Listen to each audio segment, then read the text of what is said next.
My name is Maya Vance, and I am 26 years old. 10 years ago, my parents stood on the front lawn of our family estate and told me I was no longer a Vance. They handed me a single suitcase and a bus ticket, claiming I was a drain on the family legacy, compared to my perfect older brother, Julian. Last night, I stood in the grand foyer of that same estate while a moving crew waited by the door. My father held a contract to sell the property for $12 million, a deal he thought would save him from his mounting debts. He looked at me with the same disdain he had 10 years ago and told me to get off his land. I didn't move. Instead, I handed him a single sheet of paper that turned his face the color of ash. Before we get into how I ended up owning the very roof over his head, please take a moment to like and subscribe. It helps me share these stories of justice with more of you, and drop your location and local time in the comments. I love seeing how far these stories travel. To understand why my father thought he could discard me like trash, you have to understand the Vance family hierarchy. We lived on a 20-acre estate in Virginia that had been in the family for 4 generations. My father, Arthur Vance, was a man obsessed with pedigree. To him, children weren't people, they were investments. Julian, who is 4 years older than me, was the blue chip stock. He was the varsity captain, the Ivy League hopeful, the child who mirrored my father's every ambition. I was the clerical error. I was quiet. I preferred the company of my grandfather's old architecture books to country club galas, and I lacked the killer instinct my father valued above all else. My mother, Eleanor, didn't lead. She followed. She was the curator of our family's public image. If Julian won a trophy, she made sure the local paper knew. If I struggled in a high-pressure social situation, she made sure I was kept in the shadows. I wasn't mistreated in the way people usually imagine. I was simply erased. I was the child who was forgotten at school pickups, the one whose name was left off the holiday cards by mistake, and the one who learned to find comfort in the only person who truly saw me, my grandfather, Silas Vance. Silas was the one who actually built the Vance fortune. He was a master stonemason who turned a small contracting business into a real estate empire. While my father spent his life spending the money, Silas spent his life understand the value of a solid foundation. Every summer, from the time I was 8 until I was 15, Grandpa Silas would take me out to the edge of the estate. We'd sit by the old stone wall he'd built with his own hands. "Maya," he'd say, his voice like gravel and honey, "a house is just wood and glass. A home is the ground it stands on. Never let anyone tell you that you don't belong on this ground." In 2016, everything cracked. Grandpa Silas passed away in April. He was 84, and his heart simply decided it had done enough work. My father was the executor of the public will, the one that distributed the liquid assets, the cars, and the business interests. He and Julian were ecstatic. They saw Silas's passing as a payday. But Silas was smarter than Arthur gave him credit for. He saw the cracks in his son's character long before I did. 2 months after the funeral, the optimization began. Julian had been accepted into an expensive MBA program in Europe, and my father's investments, mostly high-stakes gambles on speculative tech, were failing. They needed a scapegoat for their financial tightening. They chose me. On a Tuesday in June, my 16th birthday, there was no cake. There were no presents. There was only a meeting in my father's study. "Maya," Arthur said, not looking up from his ledger, "we've done the math. Supporting a child who shows no interest in the family trajectory is a poor allocation of resources. Julian is the future. You are a liability." My mother stood by the window, adjusting her pearls, nodding in agreement. They told me I was being released to find my own way. They had already packed my things. They drove me to the station, handed me $100, and told me not to come back until I had something of value to offer the Vance name. I didn't cry. Not on the porch, not in the car, and not on the bus. I remembered what Grandpa Silas told me about foundations. If the foundation you're standing on is rotten, you don't try to fix it, you build your own. I ended up in Chicago. I worked 3 jobs while finishing high school online. I slept on a mattress I found on a curb and ate more ramen than any human should. But I had Silas's books. I studied architecture and land law like my life depended on it, because it did. I realized early on that my father's greatest weakness was his arrogance. He assumed he knew everything about the Vance estate because he lived there. He never bothered to look at the historical land grants or the trust structures Silas had whispered about. By 23, I was a junior associate at one of the top land use firms in the country. I specialized in clouded titles, finding the hidden history of properties that everyone else had forgotten. I wasn't just Maya Vance anymore. I was a woman who knew how to find the cracks in any wall. And that's when I received the letter. It wasn't from my parents. It was from a law firm in Richmond I'd never heard of, Thorne and Associates. The letter was dated 7 years after Silas's death, to be opened only when I reached the age of 25. I flew to Richmond the next day. The senior partner, an old man who looked like he'd been carved out of the same stone of my grandfather's wall, handed me a leather-bound folder. "Your grandfather knew your father would fail, Maya," he said. He knew Arthur would try to sell the estate the moment the money ran thin. So he didn't leave the estate to Arthur. He left the land to a private, irrevocable trust. Arthur was granted a life estate, the right to live there, but he never held the deed. And you? You are the sole beneficiary of that trust. I spent the next year in silence. I watched from afar as Julian flunked out of his MBA and started draining what was left of the family's liquid cash. I watched as my father took out high-interest loans to maintain the appearance of wealth. And when finally, I watched as he listed the Vance estate for sale. $12 million. He thought it was his exit strategy. He thought he was selling the ground I was born on to pay for his mistakes. He didn't know that the ground already belonged to me. I arrived at the estate yesterday. The for sale sign was gold-leafed and obnoxious. My father was in the foyer, wearing a tuxedo for a celebratory dinner with the buyers who were due to arrive in an hour. When he saw me, he didn't offer a hug. He didn't ask where I'd been for 10 years. He just looked at my sensible suit and my briefcase and sneered. "Maya," he said, his voice dripping with that old poison. "If you're here for a handout, you're too late. The deal is signed. We're moving to the city, and there's no room for you in the new budget. Now, get out before the real people arrive." I didn't leave. I walked to the center of the foyer, right onto the Vance family crest embedded in the marble. I opened my briefcase. "The deal isn't signed, Arthur," I said, using his name for the first time, because you can't sell what you don't own. Arthur Vance laughed, a dry, hollow sound that echoed off the high ceilings of the foyer. It was the laugh of a man who had spent his entire life believing his own lies. "I don't own it," he mocked, stepping closer, his expensive cologne filling the space between us. "I have lived in this house for 55 years, Maya. I am the son of Silas Vance. The name on the gate is my name. The taxes, when I bother to pay them, are in my name. Now, stop this pathetic play for attention and leave before I have security drag you down the driveway." I didn't blink. I simply pulled a certified copy of the Silas Vance Irrevocable Land Trust from my briefcase and held it out. "The name on the gate is a legacy, Arthur, but the name on the deed is the trust. Grandpa Silas knew you'd treat this place like a piggy bank. He knew you'd leverage the architecture and the history until there was nothing left but dust. So in 2016, he transferred the 20 acres this house sits on into a private entity."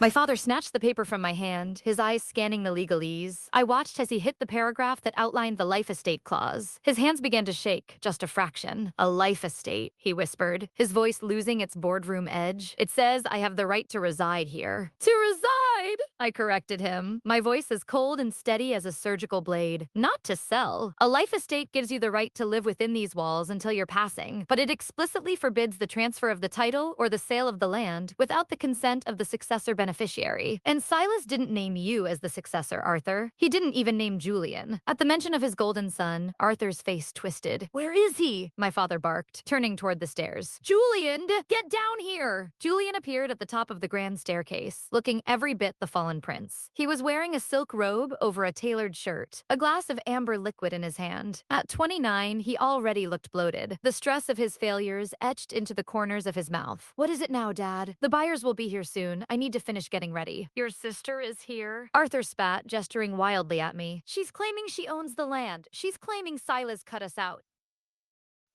Julian sauntered down the stairs, a smirk playing on his lips. "Maya? The little runaway? Please. Grandpa loved me. I was the one he took to the club. I was the one he groomed for the business." He stopped 3 steps from the bottom, looking down at me. "You were just the girl who sat in the dirt with his old books. You don't belong in this conversation, Maya. Go back to whatever hole you've been hiding in." "I wasn't sitting in the dirt, Julian," I said, meeting his gaze. "I was learning how to read the ground. While you were at the club learning how to spend money Silas hadn't even made yet, he was teaching me about property lines, easements, and the weight of a stone. He knew you'd never care for the land. You only cared for the status it gave you." I pulled out a second document, the formal appointment of the successor beneficiary, signed and notarized 2 weeks before Silas died. I stepped toward Julian and held it up so he could see the name printed in bold, black ink, Maya Ilara Vance. The trust activated the moment I turned 25, I said, the words tasting like victory. For the last year, I have been the legal owner of every square inch of the 20 acres beneath your feet. The for sale sign out front? That's a fraudulent listing. The contract you're planning to sign tonight? It's legally void. You are trying to sell property that belongs to me. The silence that followed was heavy, broken only by the sound of the grandfather clock in the hall. Julian's smirk vanished. He looked at Arthur, seeking a denial, but my father was staring at the trust document like it was a death warrant. This can't be right, Julian stammered, his voice rising in pitch. We need that 12 million. The loans, the city apartment, it's a writing on this sale. Dad, tell her she's lying. But Arthur couldn't. He knew Silas's signature better than anyone. He knew the meticulous way his father operated. He had spent 10 years assuming he'd inherited the world, only to realize he'd been living in a rented cage. Why? Arthur finally whispered, looking at me with a mixture of confusion and genuine hatred. Why would he do this to his own son? I am a Vance. Because you stopped being a Vance the day you threw me out, I said, stepping closer until I was inches from him. Silas saw you drive me away. He was there that night, Arthur. He saw you hand me that suitcase. He saw you treat a member of your own blood like a liability because I didn't fit your aesthetic. He told me that night that a family that discards its own is a family with a rotten foundation. He decided that if you couldn't value the people, you didn't deserve the property. The doorbell rang. The sound chimed through the house, bright and jarring. The buyers had arrived. Arthur panicked. He grabbed my arm, his fingers digging into my sleeve. Maya, listen to me. We're in trouble. Deep trouble. If this sale doesn't go through, the banks will come for everything. They'll take the cars, the accounts, they'll take the furniture out from under us. You're a Vance. You have to help us. Tell the buyers it was a misunderstanding. Sign the papers. We'll give you a cut. 2 million. No, 3. Just let the sale happen. I looked down at his hand on my arm, then back up at his face. This was the man who hadn't called me once in 10 years. This was the man who hadn't asked if I was hungry, if I was safe, or if I was alive. Now, he was offering me a cut of my own inheritance to save his pride.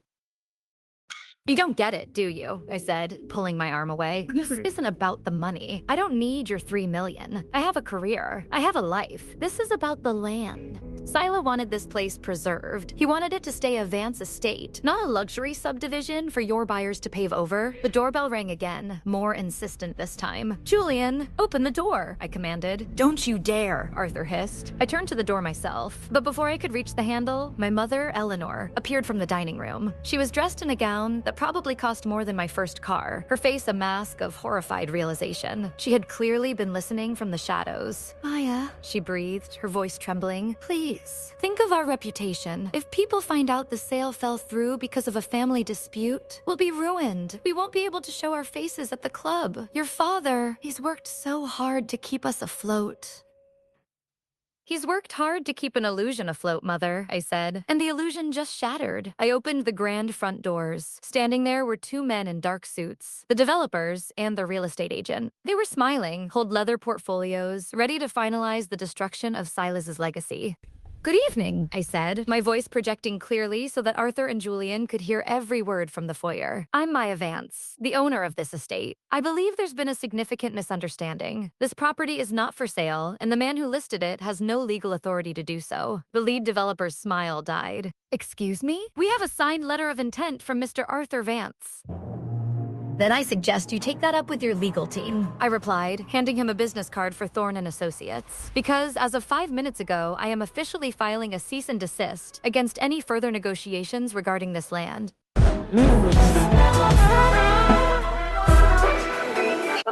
I had sensed Mr. Brand. I shut the doors on their stunned faces and turned back to the ruins of my family. Arthur was slumped against the wall. Julian was staring at his empty glass. Eleanor was weeping silently into a silk handkerchief. Now, I said, walking back to my briefcase, let's talk about your new living arrangements.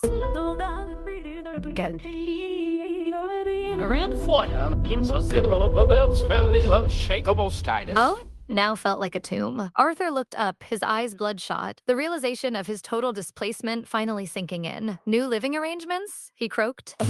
You can't kick us out, Maya. The trust? You said it yourself. I have a life estate. I have the right to live here.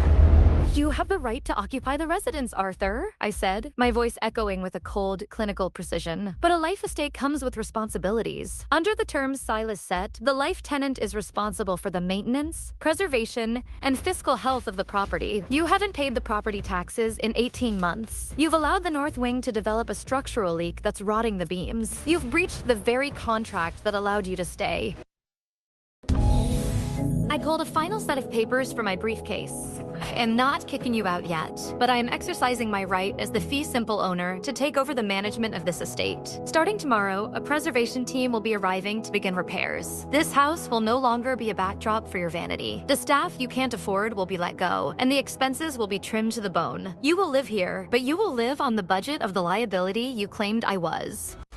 Julian stepped forward, his face flushed with a mixture of rage and desperation. This is a setup. You've been planning this since the day you left. You're just a bitter, vengeful girl who wants to see us crawl. I didn't have to plan for your failure, Julian, I said, turning to him. You and Arthur did the work for me. You spent 10 years assuming the world owed you a living because of your last name. I spent 10 years learning that the only thing that lasts is what you build yourself. I looked at my mother, who was still trembling. I've checked the accounts. The remaining liquid assets from Silas's personal estate, the ones Arthur didn't blow on speculative tech, are tied to a stipend for the upkeep of the house. Wow. That stipend now flows through me. I will ensure the taxes are paid and the roof is fixed. Oh, bye. You will have a roof over your head, but the country club memberships, the designer gowns, and the luxury cars are over. If you want to maintain that lifestyle, I suggest you find the value Arthur told me to go look for 10 years ago. Arthur looked at the papers, then at the crest on the floor, and finally at me. For the first time in my life, he didn't look like a giant. He looked like a small, tired man who had run out of road. What do you want from us, Maya? Do you want us to beg? I want you to understand that ground isn't something you're entitled to, I said.